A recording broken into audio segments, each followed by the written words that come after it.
Hi, welcome to HardReset.Info channel. In this video I'll show you how to clean your Poco X4 Pro USB charging port using home remedies. So remember, never use metal objects to clean the connector so as not to damage the moisture protection and the charging mechanism itself. I suggest to use an old toothbrush which you no longer use.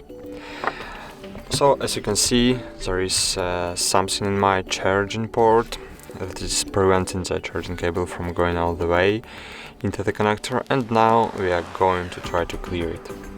So first, take the cover off and take the brush in your hand.